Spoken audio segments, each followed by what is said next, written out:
বাংলাদেশের ম্যাপ। দেশের জনপ্রিয় অভিনেত্রী আজমেরী হক বাঁধন কি একাধিক গোয়েন্দা সংস্থার এজেন্ট?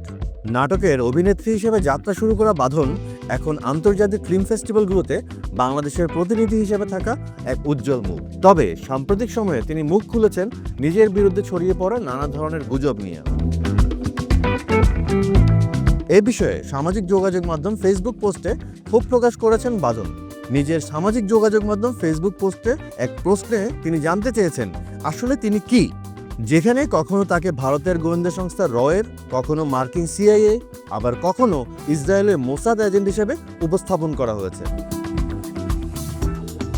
তিনি লেখেন, কি মর্মান্তিকভাবে নষ্ট হলো এক ঐতিহাসিক সুযোগ। আমি স্বপ্ন দেখেছিলাম একটি ন্যায়ভিত্তিক, সৎ ও আলোকিত দেশের, কিন্তু সেই স্বপ্ন এখন চূর্ণ বিচূর্ণ। এরপরই তিনি উল্লেখ করেন 2021 সালে বলিউডের খুফিয়া সিনেমায় অভিনয় করার সময় তাকে নিয়ে ছড়িয়ে পড়ে র এজেন্টের গুজব। তিনি বলেন, আমি একজন গর্বিত র এজেন্ট ছিলাম, কারণ আমি তাবুর সঙ্গে বিশাল ভরদ্বাজের সিনেমায় অভিনয় করেছিলাম, কিন্তু প্রিমিয়ারে যেতে পারিনি কারণ ভারতীয় হাইকমিশন 5 বার আমার ভিসা প্রত্যাখ্যান করেছিল। বাঁধনের দাবি, তার এক সোশ্যাল মিডিয়া পোস্ট এবং ইউএস এম্বাসির একটি অনুষ্ঠানে বিপিন নূরের সঙ্গে তোলা ছবি নিয়ে ভারতের কর্মকর্তারা উদ্বিগ্ন ছিলেন। শেষ পর্যন্ত দেশের কিছু উচ্চপদস্থ বন্ধুর সহায়তায় 1 মাসের একটি সিঙ্গেল এন্ট্রি ভিসা মিলেছিল বাঁধনের, যদিও নাম উল্লেখ করেননি। তবে ফেসবুক পোস্টে কলকাতার এক জনপ্রিয় অভিনেত্রীর ভূমিকা নিয়েও সন্দেহ প্রকাশ করেন বাঁধন। তিনি জানান, এরপর বাঁধনের নাম জড়ানো হয় একের পর এক গোয়েন্দা সংস্থার সঙ্গে।